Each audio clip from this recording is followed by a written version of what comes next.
समनाबाद चलोगे भाई? किस जगह? वो पक्की ठट्टी के मोड़ तक जाना है। 10 रुपए होंगे बुजुर्गो।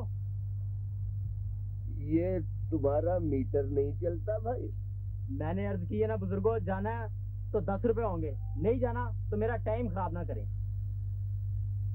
मगर ये मीटर हुकूमत ने इसलिए लगाए हैं कि बुजुर्गो आपने जाना है कि मेरा मीटर चेक कराना है। तो मीटर के हिसाब से जितने पैसे बनेंगे उतने दे दूंगा। अच्छा बैठो बुजुर्गो, बैठो, तशरीफ रखो, बैठो। अच्छा अच्छा बैठो बैठो।